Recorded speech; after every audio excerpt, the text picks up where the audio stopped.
Mature theme in a mature manner. We urge discretion with respect to family viewing.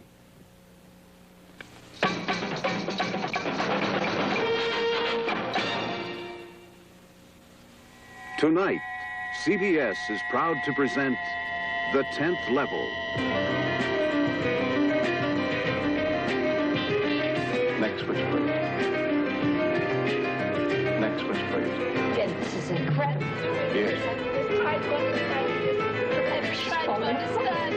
Easy. Never seen anything like it. There's been a few, I can tell you. She's not going to pull that next switch. She won't do it. She's caught. She's caught up in the whole thing. Can't we stop? Can't we just stop now? I don't want to do this thing. You didn't reason it was somewhat extreme? You're determined to get an indictment any way you can, aren't you? But while all this was going on, how did you feel? I couldn't do that to some guy I don't even know, a perfect stranger. I gotta give you the yellow switch, Vogel. I've got to. Mr. Dahlquist, that's your job. No. I won't. But you agreed to the rules. They're bad rules. He's at level 20. He won't go on. I know he won't. Oh, God. You ever kill anybody in Korea? Huh? Stick a bayonet in them? Napalm them?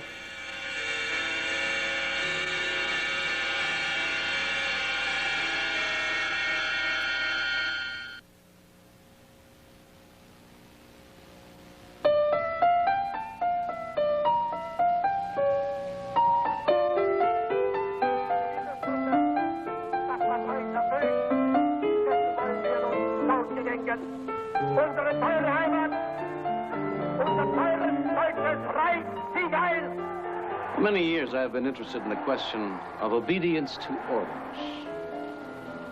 Obedience to any kind of authority. Possibly malevolent authority. And the question is simply this.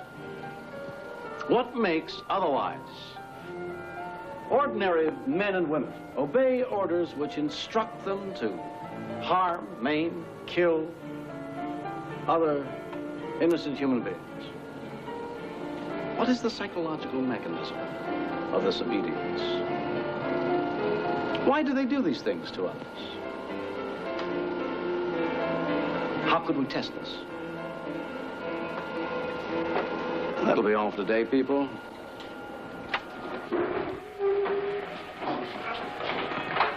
When next we meet, I hope you'll have read Erickson's study on the matter. You have the listings. Patty's letter came this morning. Unbelievable. You'd never believed from the tone that we were married almost 9 years. Everything all right with the kid? Oh, yeah. Blossoming. She says. Of course, that's her interpretation. Stephen, you are one funny duck. You never trusted any of her reactions when you were married. As a matter of fact, I've often wondered why you did get married. After all, the name of the game for you is self-sufficiency, right? Ben, you know, it's a good thing you didn't go into private practice. Well, I remember how shocked you were when she initiated all the discussion about the divorce. Like you were hit in the face with a custard pie. Well, I was. I had no idea she was that unhappy. But, you know, at this point, I'm beginning to believe it's just as well. She never knew me at all. 9 years, a child. And she never knew what I was about. Well, maybe that's because you wouldn't let her into your life without a pass. Sign pass. Stephen, Ben. Hello, Barbara. The race is to the swift, Babs, baby. Babs, baby? Yeah, every once in a while he feels the need to prove he's with it. Listen, yeah, I've got those dates that you wanted for that mysterious meeting. Now, these are the possibilities. Oh. Well, you don't think it's easy to get a large section of the psychiatry department together in one room at the same time. Without aberrant sex studies involved. Very difficult. Very. You've been so closed-mouthed about all this. I mean, I'm not exactly a spy from a new Gestalt camp. I'm working in the dark here. You'll know very soon. I promise you, Barbara. Are you going to be working on this, Ben? I don't think so. Brookmeyer and McClellan can't make it on Thursday. Maybe they can make a 2:30 session on Friday. No go. They're all trying for an early weekend. Damn. I might be able to get Shaughnessy and Berman. Well, that'll be fine. Well, onward then. Made some coffee if you have the time. Why, No, Stephen, really, thank you. it's good of you to help me this way, Barbara. I think it is, too. Listen, I've noticed a lot of technicians going in and out of room 312. Does that have anything to do with you? So? Yes. Have dinner with me after the Friday meeting. We can talk about this then. The two of us alone? Yeah. Work talk. Yeah. Why does it have to be dinner? Might be pleasant. You really want to do that? I asked you, didn't I? Yes, but I think not. I don't think we'd have anything to talk about once the work talk was over. Let's chance it. Stephen, why don't we leave it alone? Because I think things might be better now. Really? Yeah. I see things differently. Some of my actions, behavior patterns, deficiencies. Hey, it's only dinner. It's Friday, and I can't really. Thank you.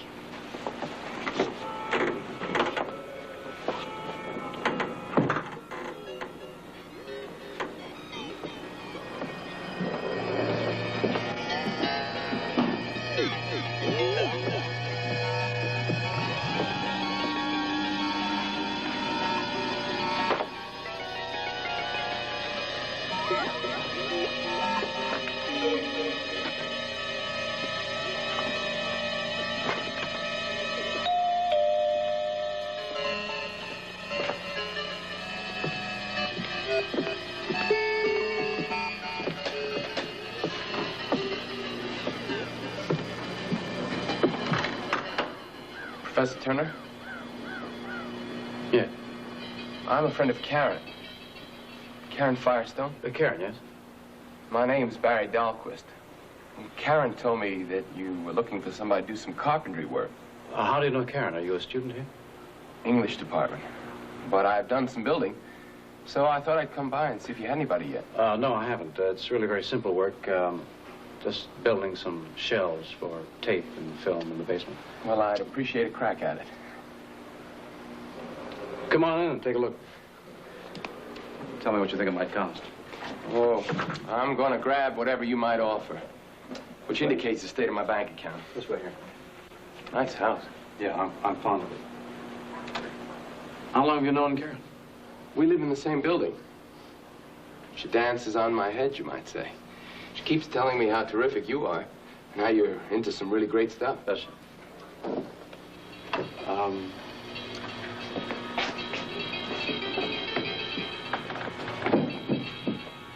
Trade secrets. In your trade? You'd be surprised.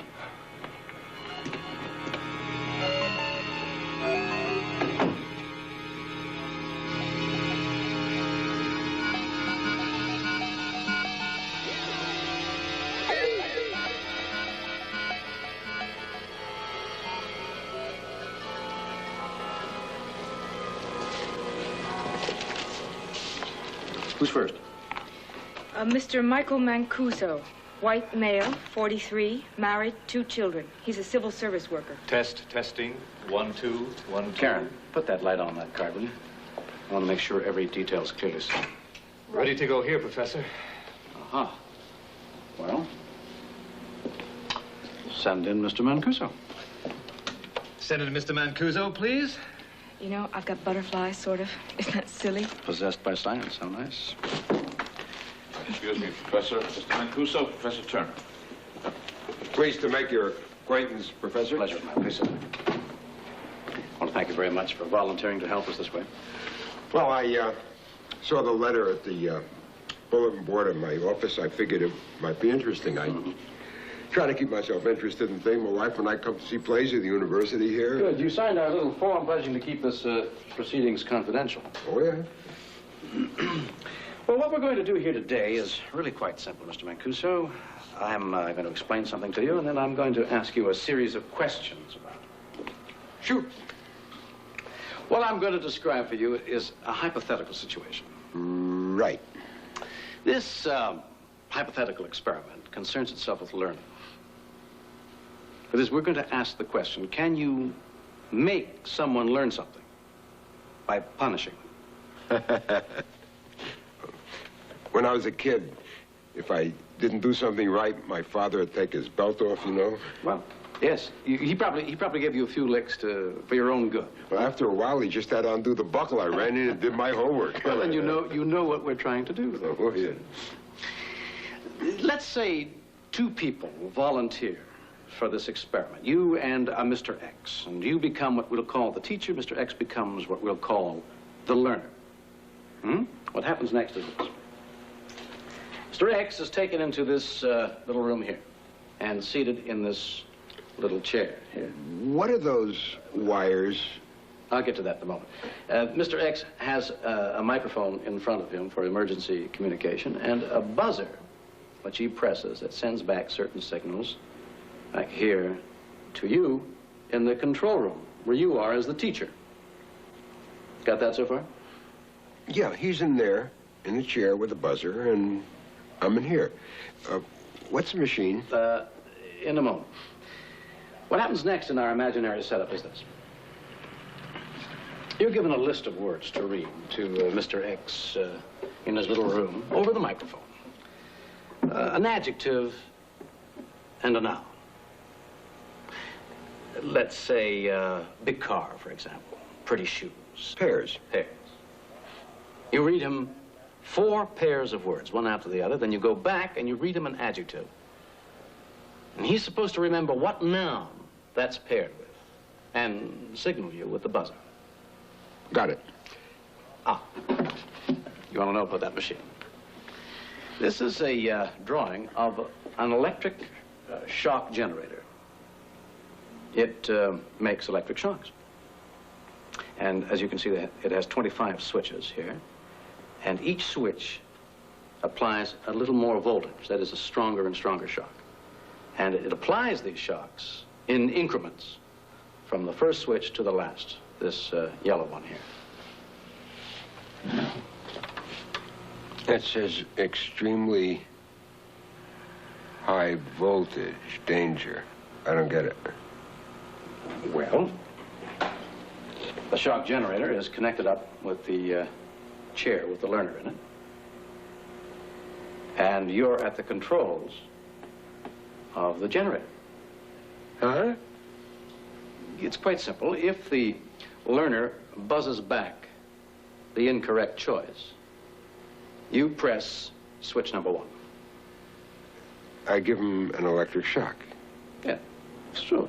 It's like your father's strap. It's a very low 18 volts. Lasts 3 seconds and cuts off automatically. It would gently prod him, hopefully, into remembering the right answer. And if that happens, then you go on to the next set of word pairs. I see. But what if he gets that pair wrong again? Then you go to switch number 2, a slightly stronger shock. Yeah. How hot would that last one be? 450 volts. Now for the question, and I want you to give me as honest an answer as you can. Knowing the hypothetical plan, how would you approach this experience? How far would you be willing to go to teach the learner? How far would I go? Yes, how many switches would you be willing to pull to get the desired result? I don't know. I think I might go along with shocking the guy a little. A couple of times, maybe 3 or 4, 5. You know? But if he kept being wrong and was dumb maybe, and I could see he's in trouble and I'm going to really have to sock it to him,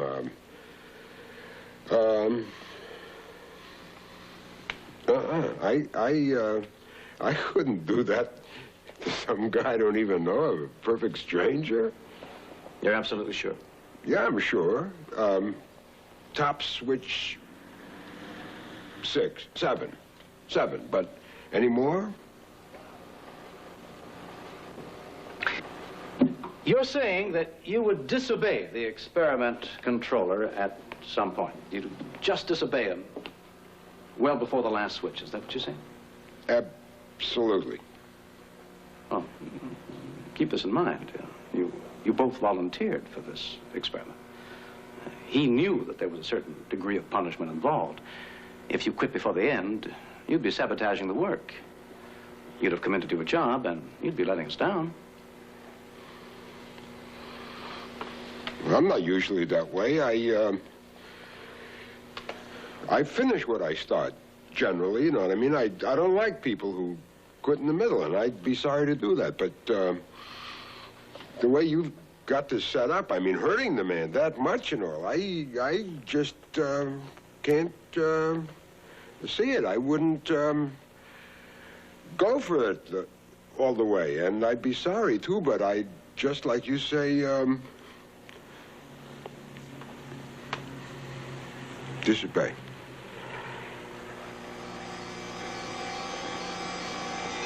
What did you say?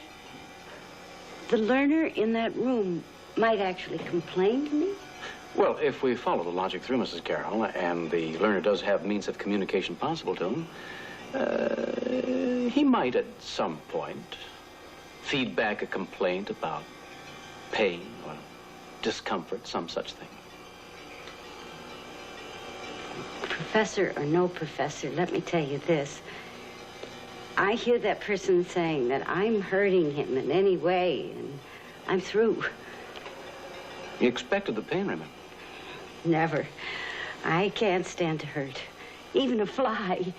I hear a cat wailing, I go the other way. Now, I'm not saying that I wouldn't take a few first steps to cooperate, but more, the idea turns my stomach. No matter what the experimenter said? No matter what he said or did. As soon as I heard someone say I was hurting him, I'd walk right out of that room. Nothing, no way, man. I don't go with any kind of force, any kind of violence. I don't believe you can learn through punishment anyway. As soon as you tell me what I'm into, I won't. Man, you're giving me the creeps.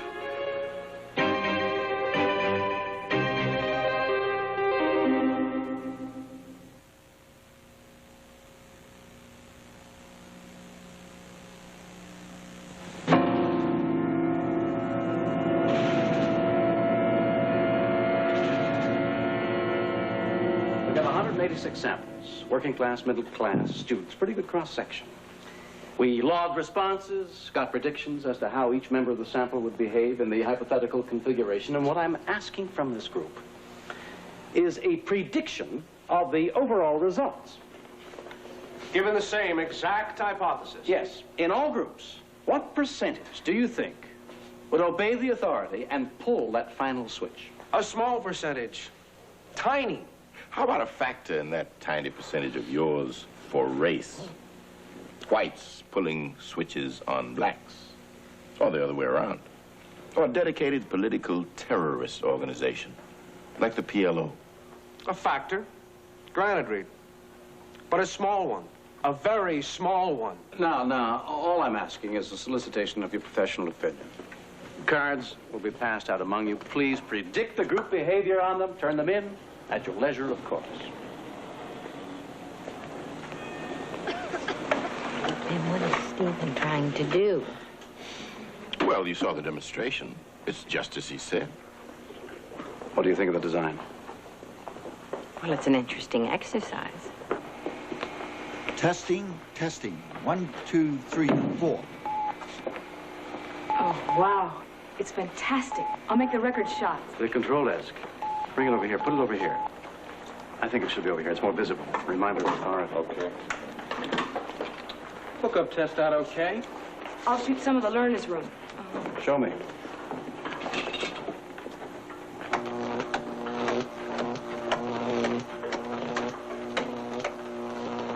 Good work. You'll be through by tomorrow? If we don't hit some bugs. a funny setup.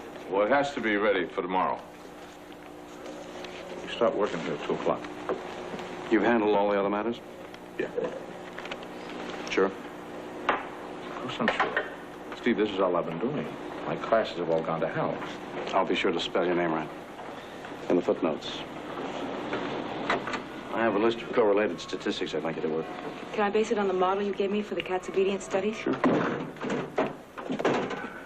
Hi, Professor. I told you I'd be working this afternoon, remember? Oh, yeah. How you doing, Karen? Fine. Really good. Hey, guess who I saw yesterday? Stu Edelfry. Stu? Crazy Stu? Yeah, he was doing a cartwheel right in front of the statue of old Hiram Rutledge. When that bugger came up, he was thumbing his nose. Excuse me. Oh, I'm just going, Professor. No, that's all right. How are you? Okay. Where'd you get these? They are about the tackiest things I ever... Prison, Germany in July 1957. Conducted by R.L. Desmond of Oxford University. The interview is with Karl-Heinz Baumeister, age 56. Baumeister was an SS Hauptscharführer and for 3 years was the deputy commander of the concentration camp at Belsenbergen. He was convicted by the War Crimes Commission of personally administering death by air bubble injection to over 100 inmates, mostly gypsies and Catholics. Baumeister is the father of... You wanted to talk about some campus people. I couldn't stop him. Seems like a nice young man. I guess so. I don't know him very well. You dance on his head, he says. Very funny. I live upstairs, period. He's a friend of my brother's from the Army. So I introduced him to the building manager, and now he lives downstairs. That's all there is between us. It's hardly necessary to tell me all that. I simply wanted to. It's been a long day. So, I have to go out to dinner tonight. We're going to get into those subject profiles. Can you take 5 minutes to relax? I absolutely insist you take 5 minutes. Look at your shoulders. You're as tight as... Come on, sit down. Sit down. Once we get into the real work, you're going to get tighter than ever. You know that. Probably. Come on. What are you doing? Now, don't jump. Just flow with it. It's a non-intimate massage. By definition, a massage is it? Oh, you may know your social psychology, Professor, but you have a lot to learn about the varieties of massage. Feel good? Some. Oh, I do this well. I know I do. I'm sure you've been complimented often. Just for that crack? Oh. No, I'm only kidding. You're a much too valuable person to hurt. In any way. I'm very curious about you. That's a daring thing for me to say. But I've kind of got you at a disadvantage now, so... Hey. You do that very well. But if we're going to wade into this work... Well, anyhow, you're more relaxed? Absolutely. Absolutely, definitely more relaxed. Barbara, sorry I'm late. That's all right. Where's Ben? He'll be along. Mario. Be right with you, Professor. Be right with you. Didn't even wave goodbye? Yeah. Barbara. Tomorrow we begin the first test runs of the program. On the 3rd floor, we're all set up. You mean you're actually going to run? Yeah. It's not just an exercise. You knew that. No, I didn't. Oh, I assumed you'd understand that without actually going into it. That's quite an assumption. Well, that wasn't big secret. Just secure. You mean that you're actually going to do them as you explained in the meeting? Yes. Yes. And I need your help. My help with this construction? Well, I've built a necessary illusion. An incredible one, if I understood those drawings correctly, and a bit fiendish in concept. Fiendish? Well, thank you for the characterization. Stephen, this has possible. I know what it has and what it hasn't got. And I find that judgment naive and unscientific. I can't believe you think that, knowing what I'm about or what I'm trying to do. I know what you're about, Stephen. And on a personal level, I think you're one of the kindest men that I know. But I don't have to agree with you. Like a robot, a disciple. Is that what you want of me? What I want is for you to be aware of what I'm doing, because, damn it is important work. And we have a chance here to get data that is valid and worthwhile on a subject that is crucial, central. And maybe just a bit too daring for my conservative nature. My God, you are conservative. So I don't shine all that brightly in the social psychological heavens. I've only published 3 articles in my entire career, Stephen. They were good. They were sound articles. You undervalue your own mind, I think.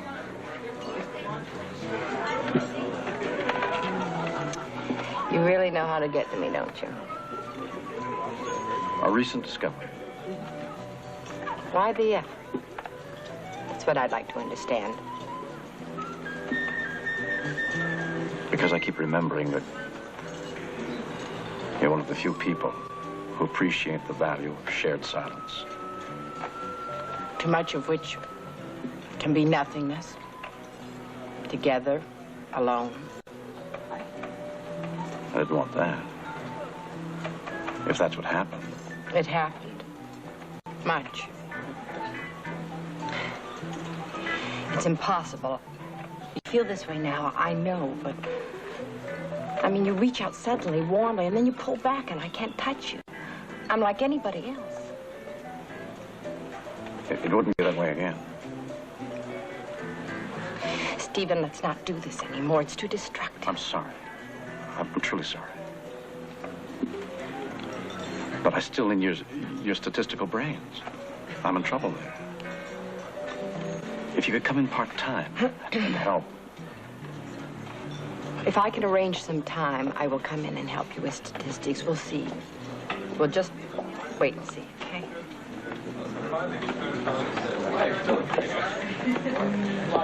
You lovely people. Not ready yet. I'll be back then. I've been coming here too long for that. White wine and ice. I'll have the same. Martini for me, dry. I'm older than they are. Well, you two have a nice chat. Ben, you knew from the beginning this was to be full dress, didn't you? I had to fill him in with some technical details, of course you knew. It's ingenious, his concept. Barbara, what do you think his obsession with this kind of material I do not have an obsession. I have an investigatory interest. You certainly do have an investigatory interest in this whole Nazi business. This concentration camp stuff you've been collecting for over 10 years now. Films, books, tapes. It's one area, one of many that I'm interested in. One area? Really listen to the man. Steve, I'm sure you've done other things, but this one is it. This material is something you feel in your guts for some reason. That's for sure. Now, I have an interest in, well, genocide. Sure. But for totally different reasons. It affects me. Oh, so you're going to close off a whole area of life to me as a scientist because I'm not Jewish or black? My contention is that your intense interest, observe, I did not say obsession, with this material springs from the fact that you come from a long line of wasps. My. White Anglo-Saxon Protestants of the purest stripe.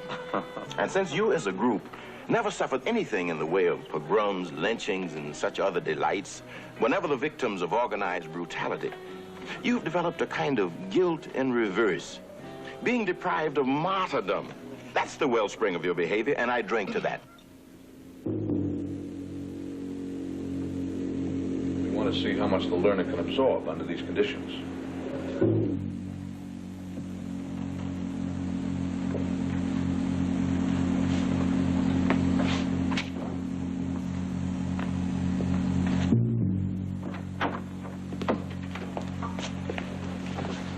Well, it's guinea pig time, partner.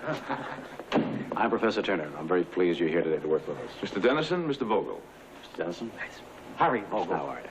Both of these gentlemen have been fully briefed as to what we're doing. Good. So that's the machine, huh? Yes, it is. Looks like we're going to blast off to the moon. It's very simple. Gentlemen, why don't you remove your coats? We're going to be here sometime today. If you need any more people, Professor, you tell me. I'm a sales manager. I'll send my whole crew over here. They could stand some learning. Huh? Well, what do we do now? The first thing we have to do is select who's going to be the teacher, who's going to be the learner. So to simplify things, why don't we toss a coin? And if it comes up heads, why, you'll be the teacher, Mr. Denison. If it comes up tails, you'll be the teacher, Mr. Vogel. Is that satisfactory? Let her go. I think I have a coin here. Well, it looks like I'm going to be teaching you, old buddy. I hope you're a good teacher. Now, you better be a good learner. I got help right there. Huh? If you'll follow me, gentlemen.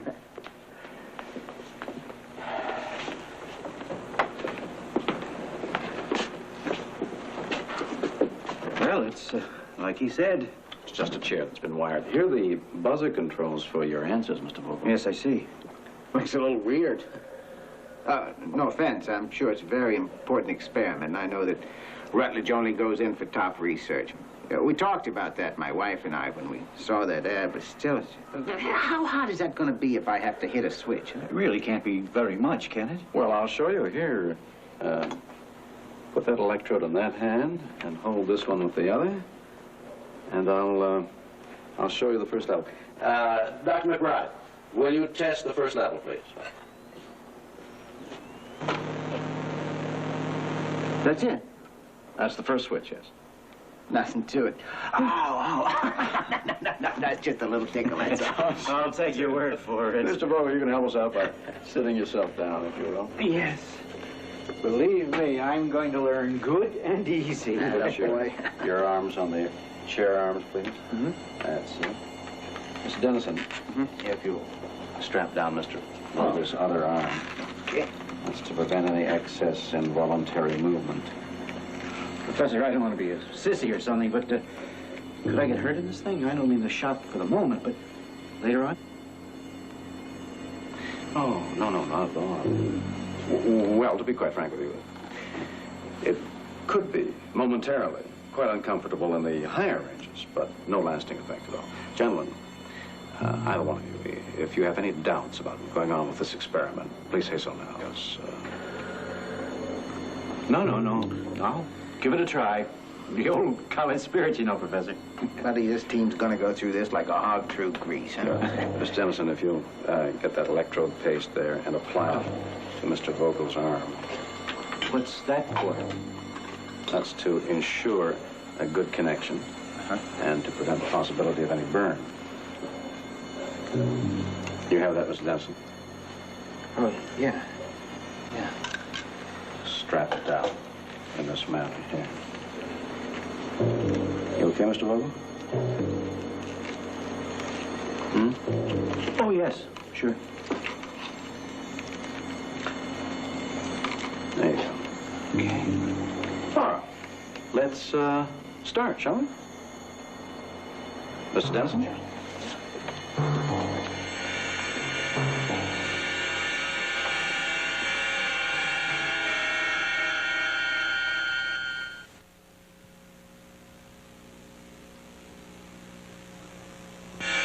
The 10th level, starring William Shatner and Lynn Carlin, will return.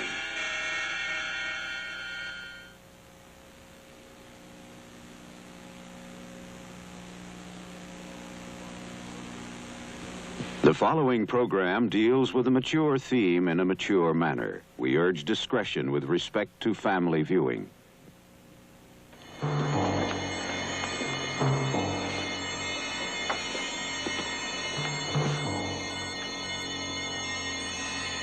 Generator's ready, Professor. Mr. Dennison, at the controls, if you will. Here's the word pair listings.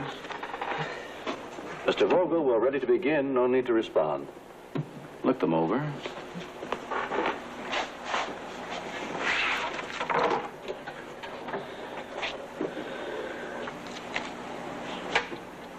Time.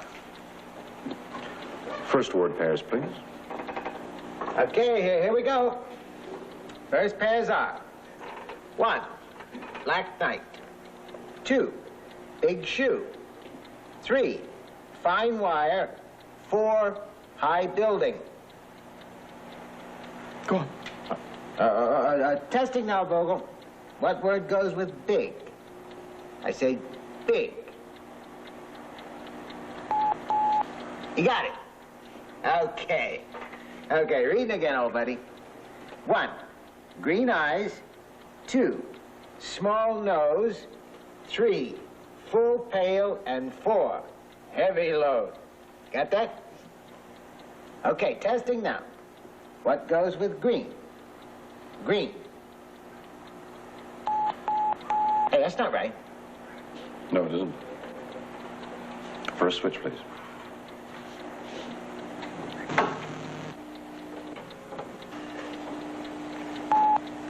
Hey, look at that, he got it. That's doing it, old buddy. Huh? Okay, here we go again. 1, big dog. 2, small girl. 3, fat cow. 4, thin monkey. Now, testing. What goes with small? Small. No, hey, no. Next switch, please.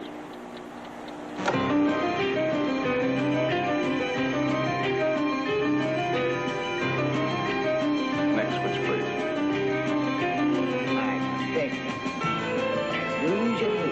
Next switch, please. Next switch, please. Loud clock. 3, pink road. 4, sandy.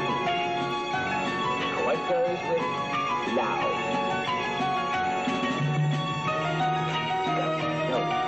No way.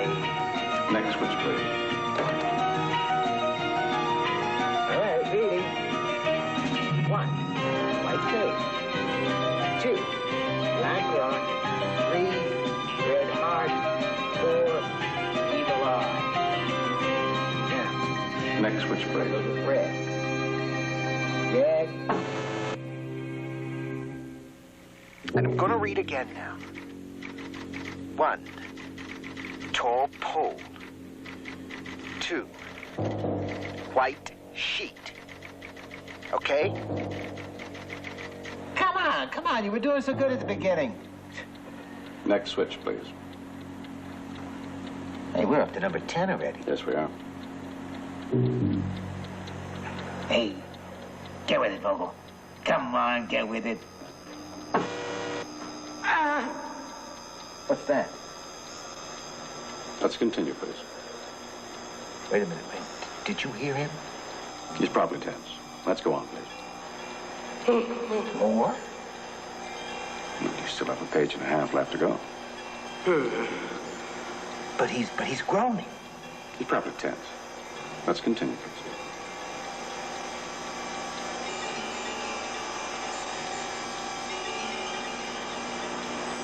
Hey, listen, Vogel.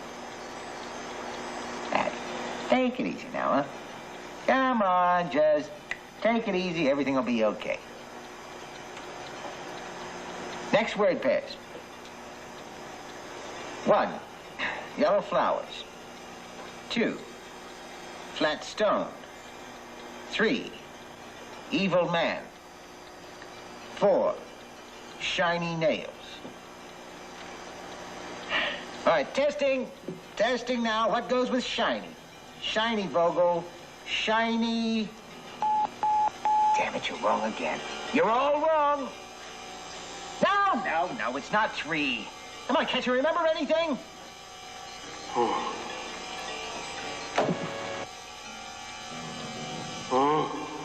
Hey, no, don't do that again. Did you hear him? Did you hear him in there, Professor? Yes. He's hurting in there. Not very much, I'm sure, and it's absolutely essential that we go on with this. The experiment requires that we go on. We're depending on you. You know that. No, but listen to him. The quicker we get on with this, the quicker we'll get through it. And we'll have a decent result, and not an aborted one.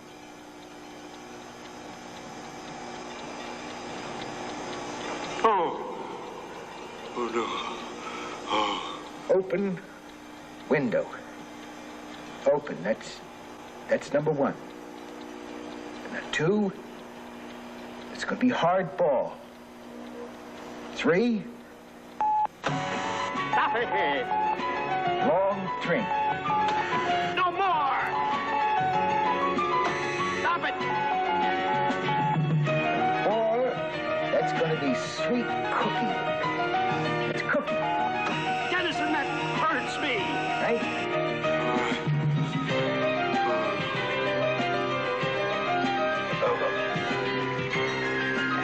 Just take it easy. Now just think. No more, please! No more, please! No more! Vogel. Hey, Vogel! Please let me out! Let me out! This is crazy. This is an experiment you both volunteered for, so let's get some control, Mr. Dennison, and finish. He's screaming in there. He's been screaming ever since switch 10. God! We're very close to finishing, Mr. Dennison. The experiment requires that we finish, so let's do that. Oh, please. Now, look, Vogel.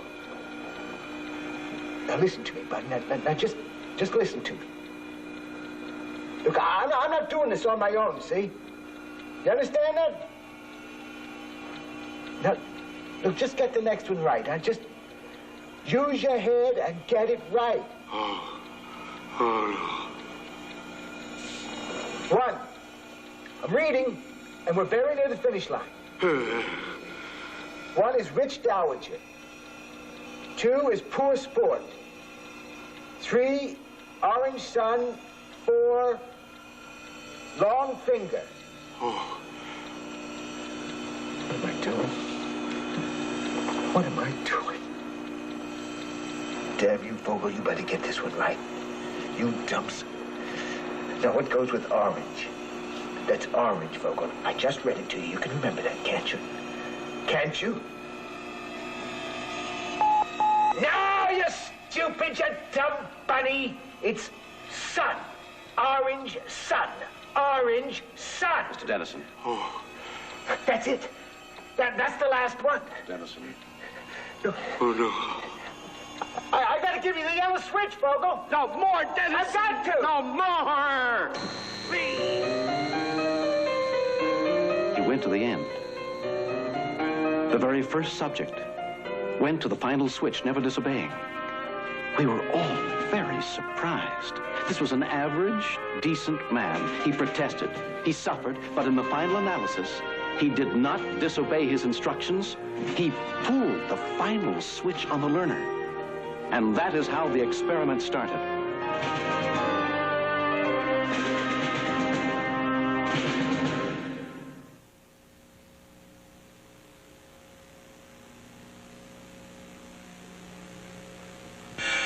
The 10th Level, starring William Shatner and Lynn Carlin, will return.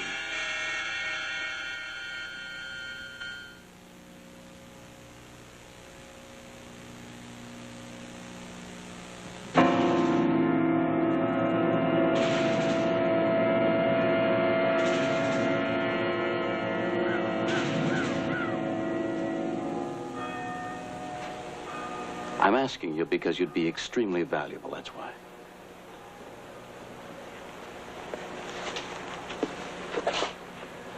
This Betty's letter? Yes. And you're being evasive. I am being careful, which is how I got to have tenure around here long before black was popular. Hey, is this the picture I took? Yes. Well, I'll tell you one thing. I never could see what she saw in you in the first place. Neither did I. A case of extremely limited fantasy life, I would say. And I would say you're evading the issue, but not successfully. Steve, I love the design. It's audacious. And? Tricky. Very tricky. But you can see why. I can see a lot of things. Maybe more than you can. Like what? Tell me. You haven't considered faculty reaction. I have. Not sufficiently, in my judgment. And there's the risk of possible criticism from outside Rutledge as well. There'll be criticism of anything that breaks new ground. Well, how do you know what subject reaction formations will actually be to the deception. Maybe much more adverse than you've assumed. We'll see.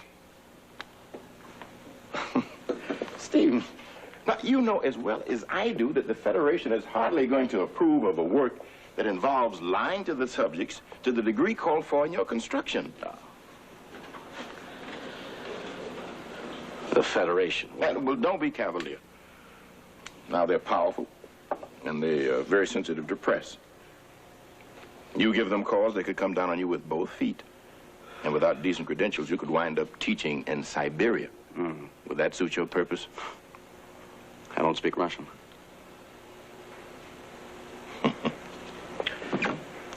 Anyway, you don't need me. You'd be very helpful. You have certain specific insights I respect very much, you know that. Stephen, what you're doing is very important, and I'm anxious to see it go. But what's good and right for you may not necessarily be good and right for me to be involved in, for a whole host of reasons. But I will be there, and I'll help all I can. I'm very anxious to see what emerges from this. Now, sir, I'm testing. What goes with the word brilliant? That's brilliant. That's incorrect, Mr. Hughes. I know it. It's one pearl, brilliant pearl.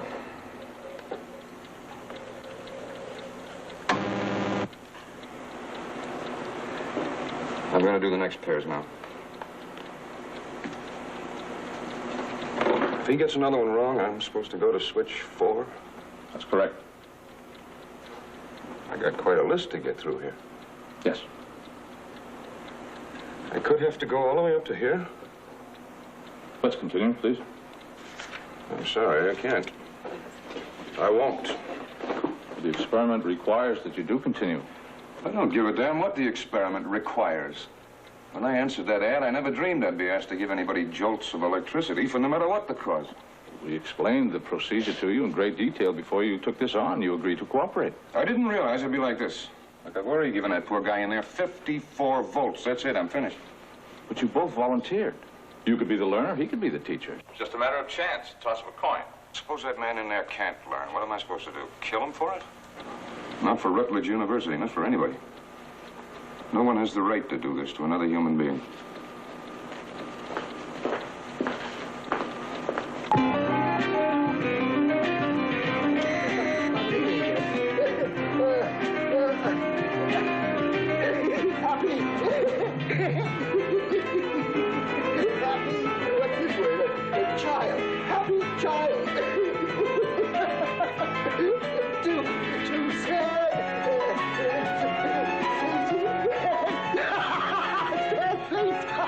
This has to be broken off right now.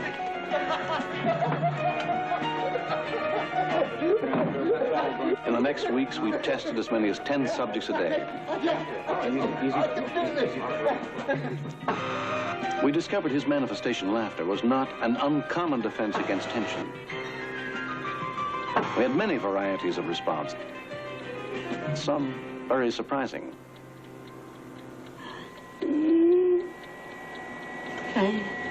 I can't. I just can't do this anymore. I just won't do it, remember you please. volunteered to help us. I know. You fully please. understood the way we were working, and you I just agreed to help us what would be realized. demanded of the teacher. I didn't realize to what extent it would go.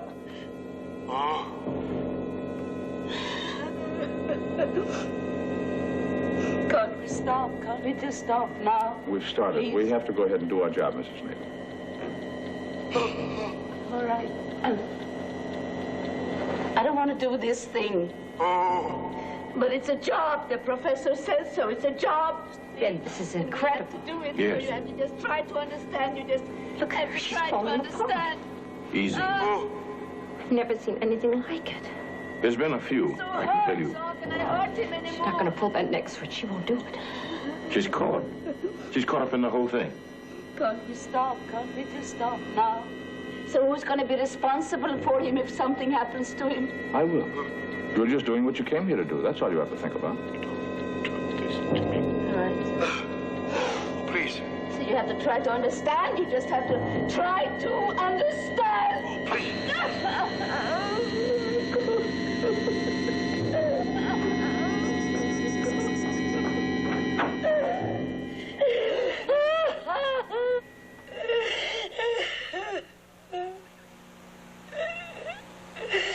It wasn't my fault that he couldn't learn.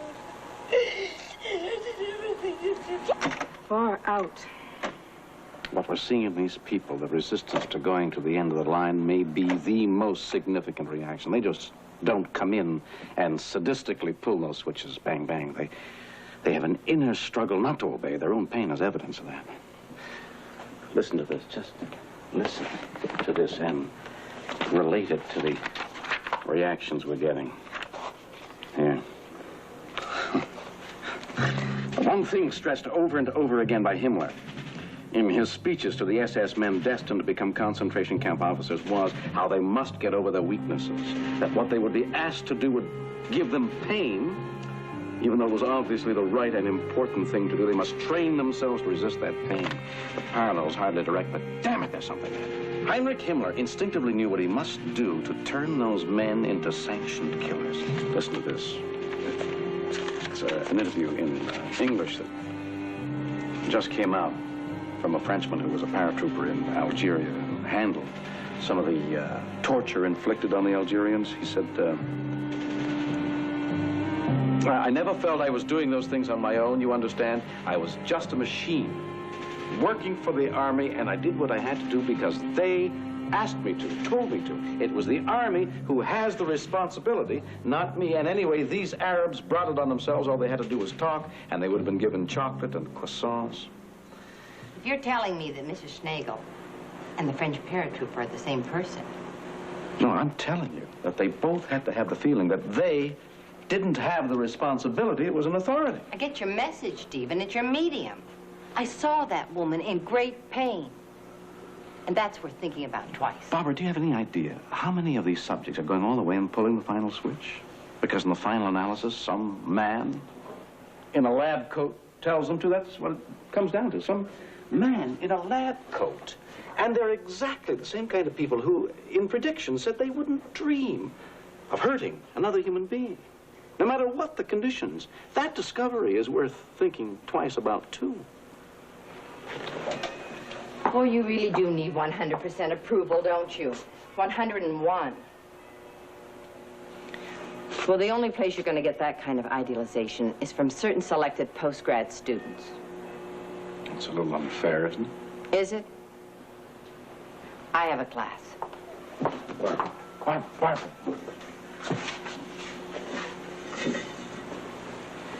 Have dinner with me tonight, without Ben. You refused me once, but please don't refuse me now. What's the point, Stephen? I don't know. I haven't analyzed it. I'm being reckless. I just know that I want to sit across a table from you and sip some wine and talk. We did that. Sort of, and it was lovely while it was happening. Yes, it was. If you just remember. If? Do you need company temporarily? I mean, I realize there's a hell of a lot of excitement going on, and I know that's exciting. It just seems that there are indications those needs can be filled rather easily. I don't know what I need. Now, that's honest, isn't it? I just keep replaying in my mind those 3 weeks. And I think they were very good. So good that there wasn't a fourth. Maybe it wasn't the time. Stephen, I have to go.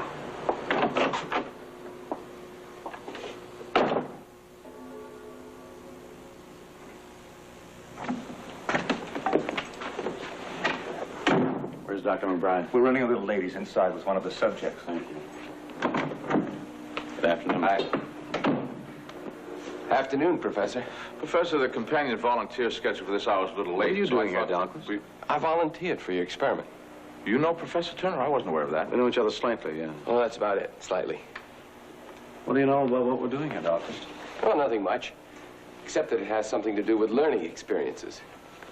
Karen told me that, and I read it in your ad. Saw the ad, huh? Yeah. That's when I got the notion to volunteer. Well, knowing you a little made me curious, I'll have to admit. So I just wrote in. And they told me to come today. Look, I could use the $5 too. Well, you can have the fee, of course, but I'm afraid you can't participate. Why not? Because we know each other. Oh, no, wait a minute. Look, I'm really interested in whatever this is. I'm about as average as you can get, which is what you're looking for, right? Yeah, that's Well, then right. I qualify. Besides, we don't know each other at all anyway. Look, I'm really into the learning process. I might switch to education, in fact, become a teacher. In the Army, I was a kind of half-baked instructor once. I liked it. So, I actually qualify more than some others do. Excuse me, our other volunteer is here now. Send him in. Hey, what's all this fancy? Good afternoon, sir. We're very happy that you're going to help us here today. I'd like to introduce you to your partner, Mr. Douglas. Good to meet you, partner.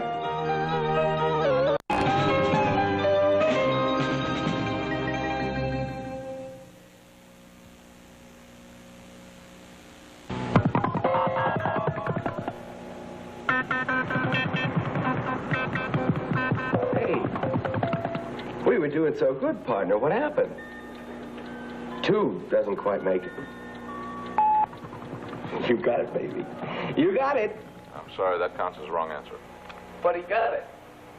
It was explained to both of you. It has to be right on the first signal. Partner, try to make it on the first shot next time. We got tough straw balls over here. How's that? Doesn't tickle too much, does it? Well, all right. Let's get the rest of it on.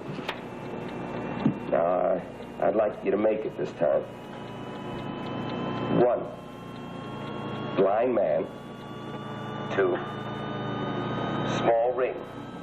I never dreamed he'd volunteer. Never. Closed. I was concerned somehow he might have seen something in my study. 4, But apparently not. open book. I wonder if he'll break off. Now, what goes How's he doing? closed? A little less carefree. I mean, it's really simple stuff. Strange when you know someone to see them this way. Easy to remember. What goes with closed?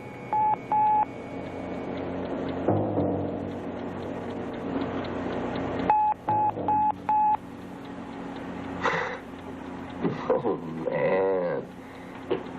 It's not number 4. How could you goof that?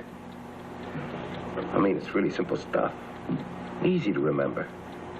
Just try to make a connection. Let's push on, please. Now, wait a minute.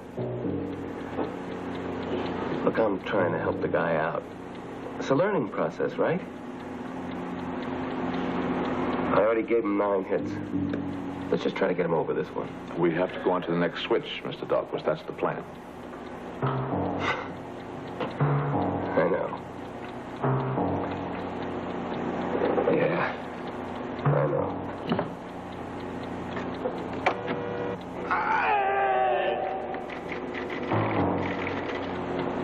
Hey, wait a minute. Next pairs, please. Hold it. Mr. Douglas, our time is running. Listen, I don't give a damn about the time.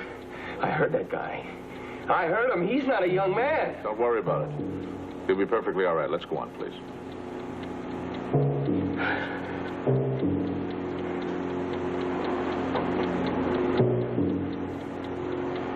You all right in there?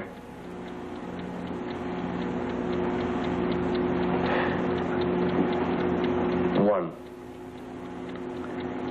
Black shoe. 2. Funny joke.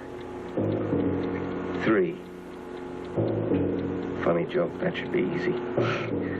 3. Big hill. 4. Loud bang.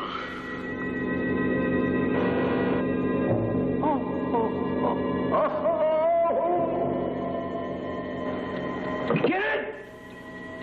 Get it!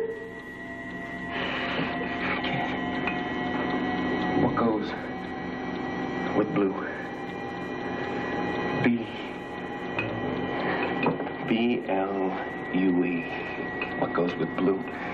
It's simple stuff. It's easy to remember. Now, come on, what goes with blue? It's something a man wears.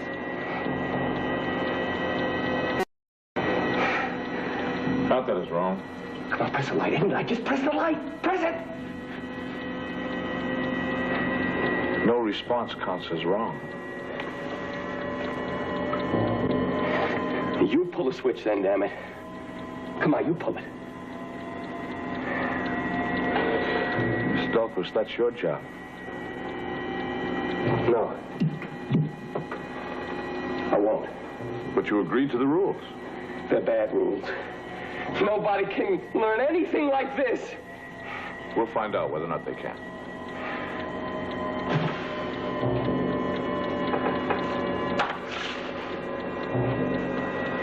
Mr. Dahlquist, Professor Turner has worked this out very carefully. Now, please, we must move on.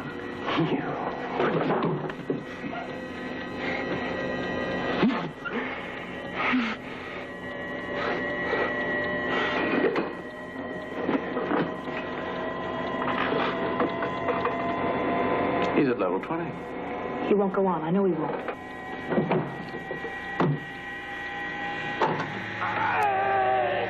Oh, no. Out! Let me out! Oh, God. Out! I'm dead. Take this and you'll work!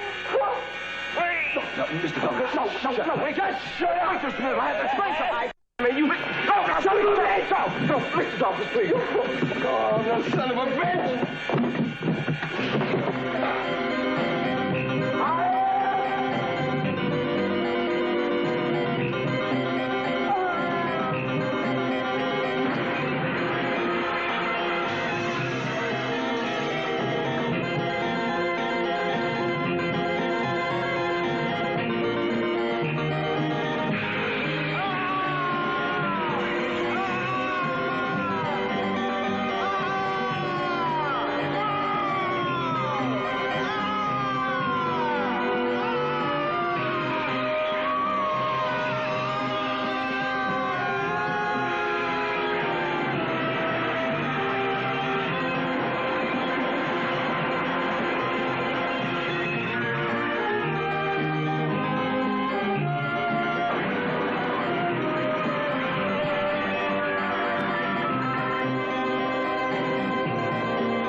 Douglas, Barry, just a moment. Just a moment. Listen to me. The experiment is not going to get away. I don't want to hear anything. Get away from me. Let me alone. Let me alone. What happened? What happened here? He ran out. Before you had a chance to tell him it was all set up and he wasn't shocking you at all, he smashed up all his equipment and ran out.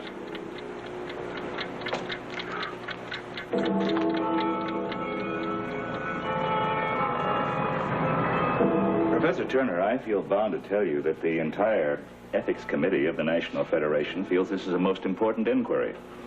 As you well know, the behavioral sciences are fair game in some quarters for constant criticism. What you have done by your experiment adds fuel to that fire. Now, proceeding for the record.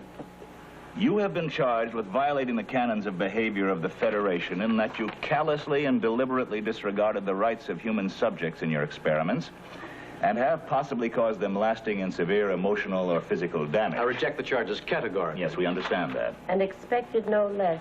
This inquiry, I thought, was to be exploratory. Preliminary, yes. Should we decide to impanel the full Ethics Committee after this, you will, of course, have the benefit of counsel. Counsel? Yes. For the possible courses of action open to the committee, all have legal force. I see. If you expel me, cut off my work possibilities, you wish to protect me first, I see. We are exploring, Professor. Examining. Let us proceed. We ought to cut right through to the heart of things, I believe. There is a certain Barry Dahlquist, one of the subjects listed. Apart from the propriety of utilizing under the given conditions someone known to you, we understand you haven't seen the man since you finished your experiment. Dr. Crossland can do, it seems to me, is not to indicate her prejudices so openly. Why not wait to hear from Professor Turner on the background of his works? Who is speaking here?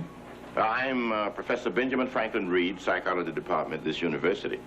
Now, I realize that a hornet's nest has been stirred up by Turner's work, and sides are being chosen all over the place, all of which indicates the importance of what it is he has done.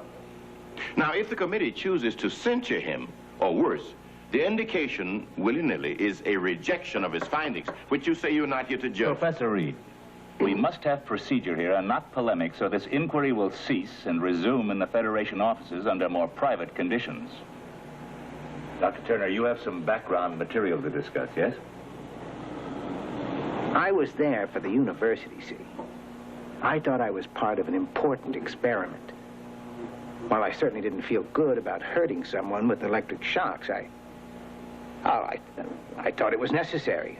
I was told it was necessary. Don't you feel, Mr. Dennison, that you had a right not to be deceived, that in fact you had every right to have put your trust in Rutledge? And I dare say from now on you may be rather suspicious of legitimate institutions, eh? But Dr. Goodman, that's exactly it. That's exactly it. The subjects put their trust in the experimenter in the same way people put their trust in the state or any other authority. And the experiment was based on just that parallel. As to why the switches were pulled, it was not because, as some have suggested, I gave them a chance to let go the beast in man. Subjects reacted the way they did because, as it turns out, they respect authority. They didn't want to let institutions down. They agreed to do a job and wanted to finish it, all seemingly. But now, fact is. Mr. Dennison, at this time, how do you feel about all this?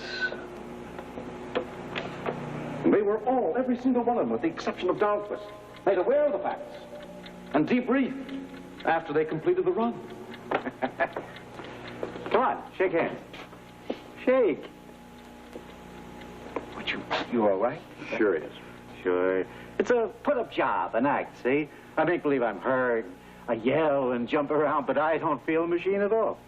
Oh, but I felt it. I felt that first shock. Well, that's all there was to it. There was... After that, the circuit shut off. There were never any more shocks.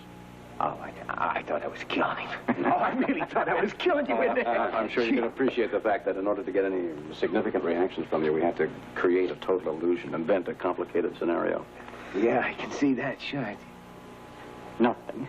Nothing at all. Thank you, Mr. Milgram. Bye-bye. Relax, Mr. Dennison. Sit down. You have plenty of time. So real. I still don't understand it. Hey, wait a minute. We flipped a coin to see who was going to be the learner. Heads? Heads? Heads? Heads? Okay. Feel all right? Do you think you could answer a few questions about how you felt during all this? Try. Tell me. Do people mostly stop someplace or go on to the end? Later on, after about a month, he called me at home and we talked about things. And he told me that I wasn't the only one, that lots of people never broke the thing off, you know, just went on to the yellow switch. Well, it made me feel a little better. I just want to say that on my own, I would never have gone over maybe the 10th switch when he first seemed hurt. Yes, we understand that. One thing does stick in my mind, you know. When I went back home afterwards, told my wife what had happened. She couldn't believe it. Then when she finally got to understand it all, the whole thing, the switches and everything, and how I had completed the whole series, she looked at me very strangely, and she said, well, now you can call yourself Eichmann. Why did you want a faculty prediction in addition, Professor?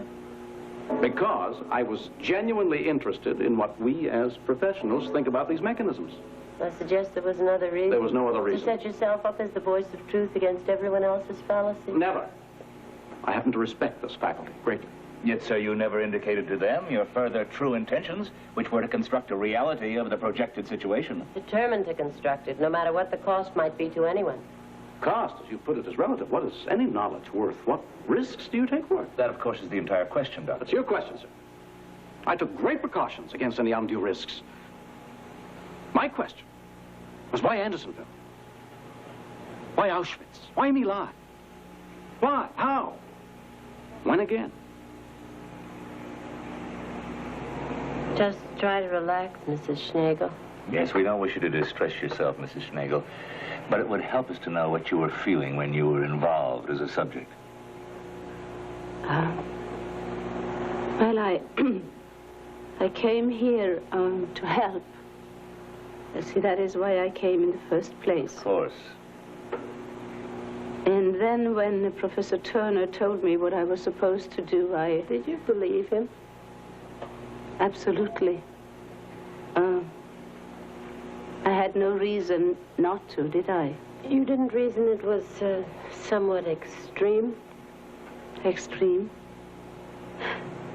But these are very extreme times, no?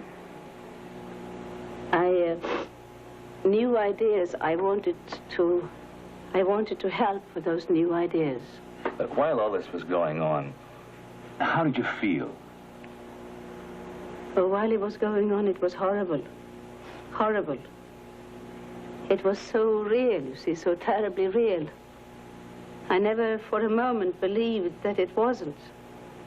And sitting there and hearing the electric sounds, knowing what it would do to him, it was a nightmare. Does what happened, what you were put through, upset you still, Mrs. Schnagel? I don't know, Dr. Crossland. You see, when Professor Turner told me the truth, and when I saw that Mr. Fogel was, anyhow, then I felt better. I was still shocked and surprised. But I did feel better. Have you, however, told anyone about it, about your part in it all? No, no one. I'm a widow. I'm sure you find yourself thinking about it, though. Sometimes. You feel very bad when that comes back to you? You're determined to get an indictment any way you can, aren't you, Doctor? We are simply trying to determine long-range effects here, Professor. What these people went through. See, I was born in Düsseldorf, Germany. And I came to this country as a young girl. Then I heard about all the things, the bad things that happened. And after the war, I went back to Germany, to the old country, to visit. And I saw all those people, nice people. And I wondered if those things were really true. I mean, how could those things happen? How could people do such things, even if they were told? And so, being a subject here for Professor Turner, even with the suffering that I felt, I understood a little better, perhaps, how those things could happen. I think about that now. You don't resent the situation he forced you into? Resent? I do not resent. I came here to help. It happened. What I feel is sadness. I feel sadness.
Barry Dahlquist, aren't you? You got me confused with somebody else. No, I don't think Listen, so. I don't know who you are or what you want. Do you know what's going on in that hall over there? I couldn't care less. Then why are you hanging around outside here? Don't push me, man. I don't mean to. Why haven't you let them contact you? That's my business. They're asking a lot of questions about you over there. Let them ask.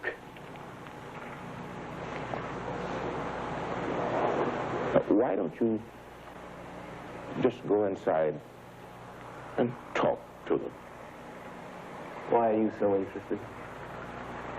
I'm a friend of Professor Turner's. So if I go in, I'm helping that man out, right? Yes. You're helping everybody out. Including you. Yeah, I know all about you, man. Used to play it safe. That's what they call you, man. Did you know that? You got your jollies from watching what went down in that lab. But you're free and clear. That's real smart. Dahlquist. No way, man. No way. You're not going to use me to make yourself feel clean, Professor. No way. Now listen to me. Listen! It's just a crowd. Just a crock. I'm an associate professor of psychology. I took my PhD at Rutledge, and I have assisted Professor Turner in many other experimental works. Mm-hmm. And you were the experimenter, the authority figure in many, many of these sessions, weren't you? Yes, I was. So you had an opportunity to observe what has been described as much resistance, resulting in trauma, emotional turmoil. I did.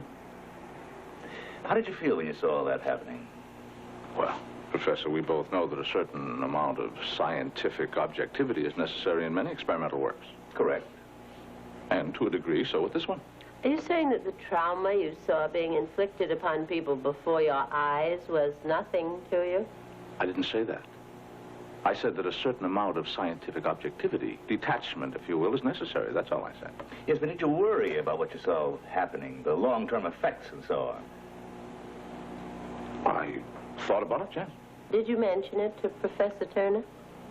We discussed the phenomenon of resistance. But, Doctor, on the human level, it never got to you day after day observing all this? It concerned me, yes. Mm-hmm, but not enough to want to not participate? Not really. When we discover the importance of the resistance factor. Incidentally, I agree with Professor Turner that that is probably the most significant contribution this work has produced. The emotional upheaval of the being you're talking about. Yes. And in the debriefings, when Listen, Doctor. Your subjects were subjected to great stress. Now, I've been listening to you very carefully, but you've never answered me directly. Did this stress, this pain, disturb you, deeply disturb you? Professor, that's a perfectly normal reaction. It was my responsibility to preserve my scientific objectivity, or else I... Or else what? Or else I would hardly have been doing my job as a scientist. As the subjects were doing their jobs. Thank you, Dr. McBride.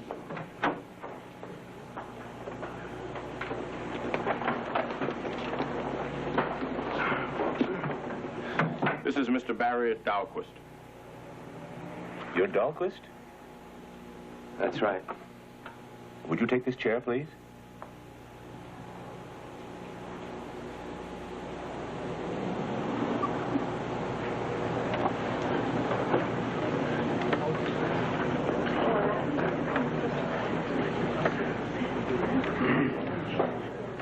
Mr. Dahlquist, you've avoided this inquiry until now. May I ask you why? Because I don't owe you anything. Nothing at all. By you, do you mean Dr. Turner or the subcommittee? I understand and appreciate your hostility, but Don't try for a 2-minute, 2-bit therapy session, Doctor. What are your feelings toward Professor Turner now? There were violent actions the last time you met. There were. I cracked up, I guess. Have you ever cracked up before? Uh-huh. I screamed out loud in the woods when there wasn't anybody around. Haven't you? Ever? What has that got to do with this? What has that got to do with this? Possibly nothing. Mr. Dahlquist, the last we know of you is you're breaking off the experiment and running away without being debriefed. Do you now know truly what was going on? I mean, the illusion, the scenario? Yeah, I know. But you ran away without knowing. I couldn't take it anymore. Had to get out. I just had to, so I did. I ran. Having visions of that poor guy in there with burns on his arms, smoke curling from his head. I could still hear his screams in my ears. I could see myself pulling switches. Pulling switches. In my apartment, I pulled down the shades and turned out the light. I wanted it dark. I didn't want to see myself. Dahlquist? Dahlquist, let me in. Let me in. I want to talk to you now. Dahlquist!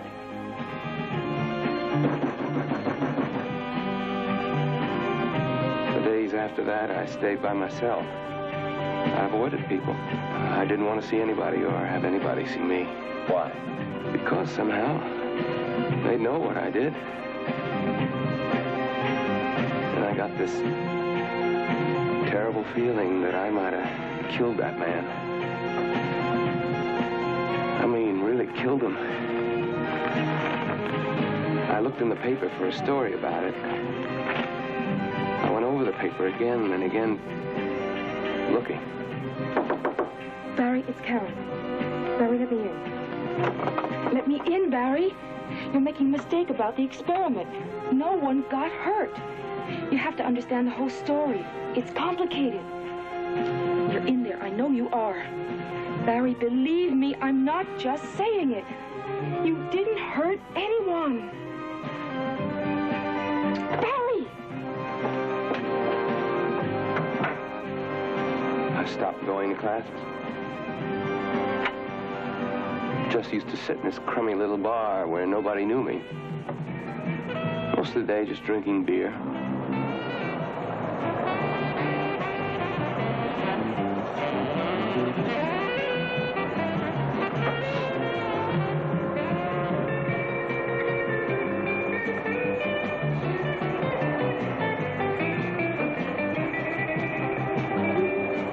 Hey, you from the college? Nah. You're a liar. You're from the college. What are you doing here? I like it here. Town guys come here, not college punks.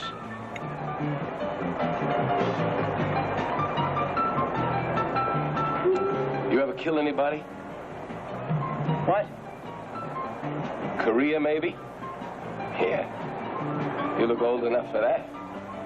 Did you ever kill anybody in Korea? Huh? Stick a bayonet in them? Napalm them? You're a weirdo. Since when you let college weirdo punks in here? Gonna give the place a bad name. You got an answer? Come on, get out of here. Man, I want to meet you on equal terms. I told you once. One man to another. Come on. What are you trying to do, bug me? No, listen. What are you, a queer or what? Now listen to me. Hey, listen!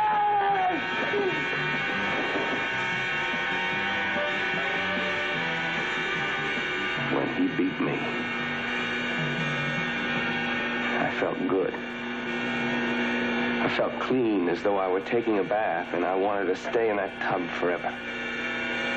Didn't matter. It was all the same thing.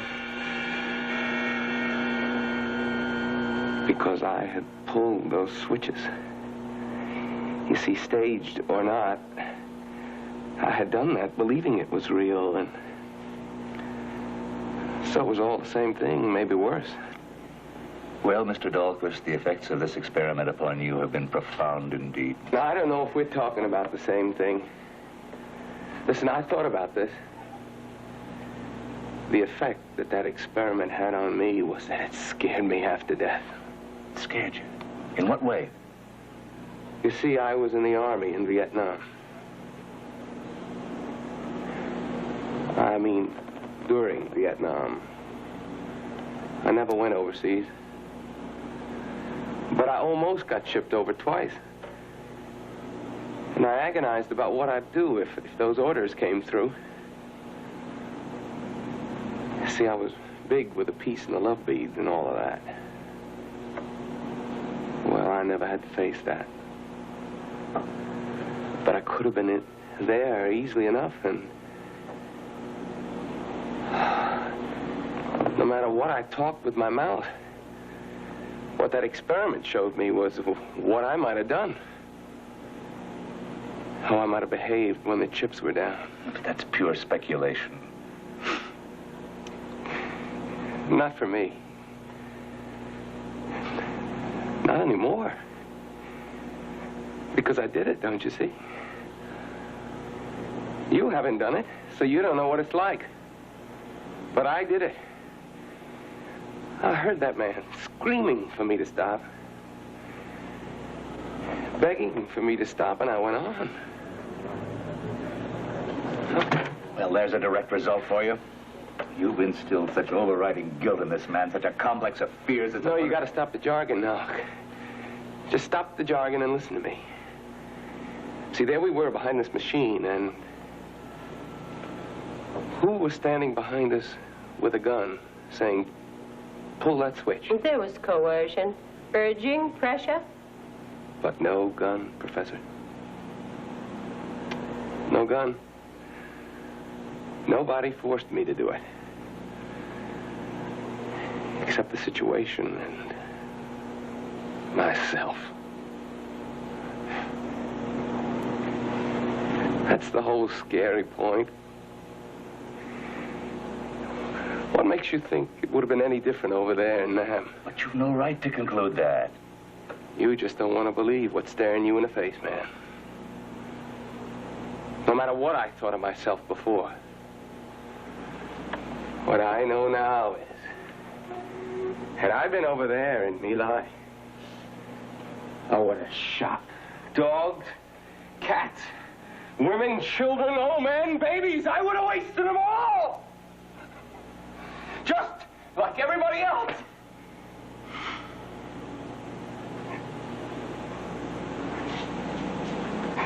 Very scary.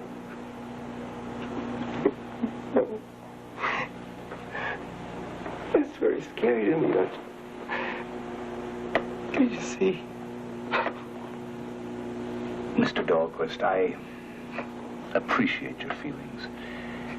But after staying away from this hearing, this inquiry for so long, just why did you decide to come here today? I don't know.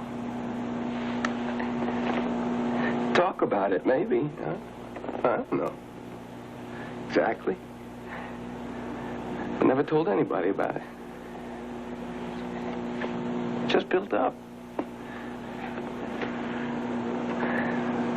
I don't go to a therapy session.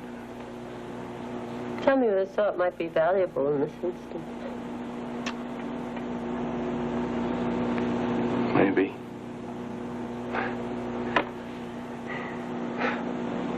Maybe. You know, I just flashed on why I really did come here. Oh, why is that, do you think? Because I'm grateful to Dr. Turner. Grateful? Yeah. Because, you see, I now know what lives inside of me.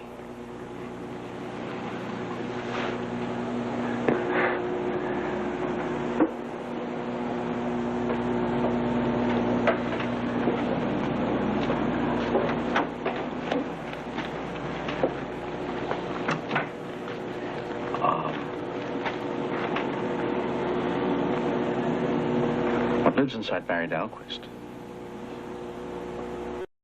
can live inside any of us. If the conditions are right, if our results show anything, I think they show that.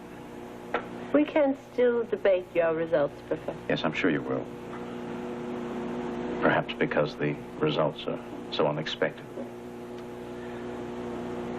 With a professional prediction of 2% obedience,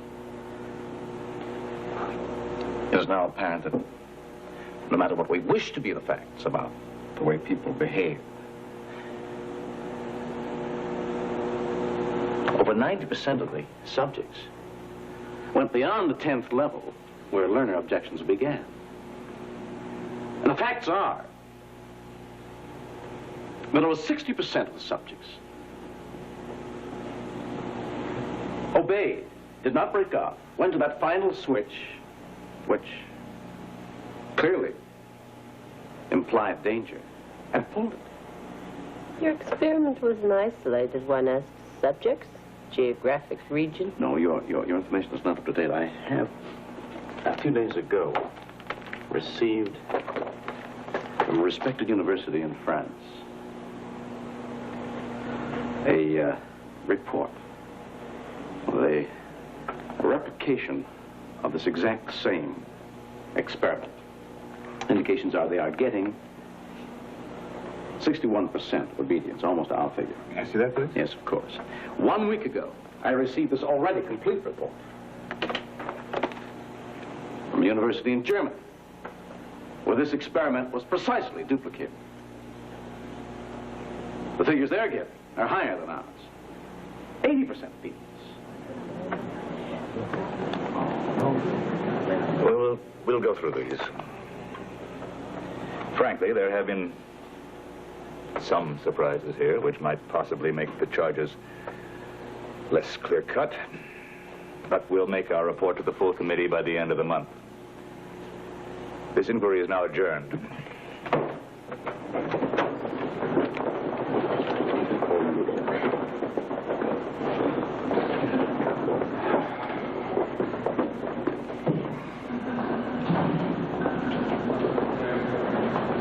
Excuse me, I have... Stephen.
I looked for you.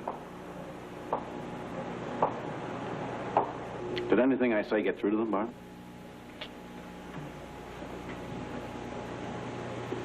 Won't accept my results. They hate my findings, question my ethics. It's just a smokescreen. Smoke? Oh, yeah. Stephen. How can you be so sure of yourself, so smug? You mean you're not willing to admit that there's been damage done to the hundreds that you've tested? Barbara, I've just been through all that. I certainly don't need... No nightmares, at least? Wake up. But you heard them. Even Dahlquist, in spite of what happens. Did we hear the same people? Did we see the same man? Are you so deaf and dumb that you believe them totally? Didn't say totally. Some things happened in that inquiry I didn't foresee. It was unexpected. But still, most of them say... They say they're better people.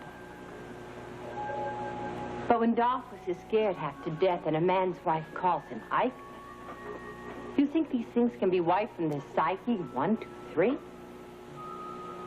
Maybe not completely. Completely, Stephen. You watch them sitting here day after day pulling those switches, and you can't admit to yourself that they were tortured? Momentarily. But what did Dahlquist say? Who forced them to pull that final switch? Who stood behind them with the gun? Yes, 60% went to the anvil. 40% didn't. 40% said, to hell with you, Doctor, to hell with you. Rutledge, I'm not going on. So, weigh the balance. Look what we've learned. Some terrible truths. You've learned some terrible truths. All right. Admit at some cost. That's all I ask of you. Free yourself enough to say that to me. Can you be ice? No. No, I can't believe that of you. I've seen you twitch in your sleep at night. Make little sounds. Reach out for me. Can you be so unfeeling, unyielding, unneeding? Stephen, stay there. Are you so sure of yourself? I mean, you put those people through the ringer. What would you have done had you been faced with that test?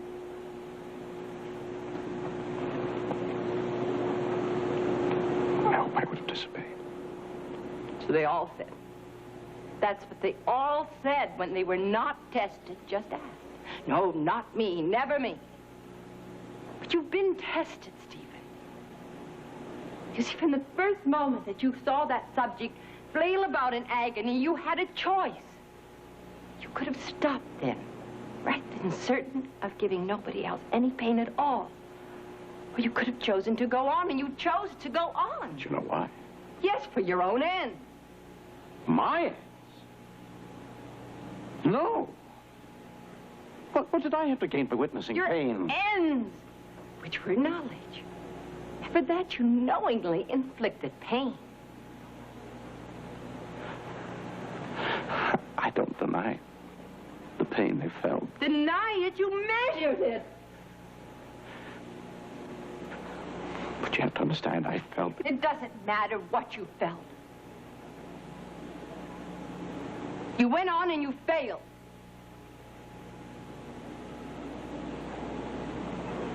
Admit, at least, the possibility. Stephen. Stephen. Stephen.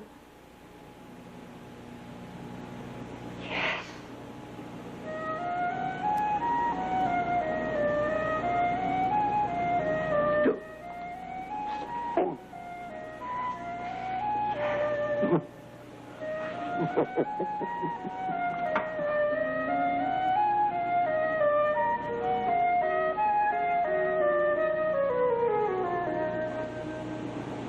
Enough. Enough pain. Places seem too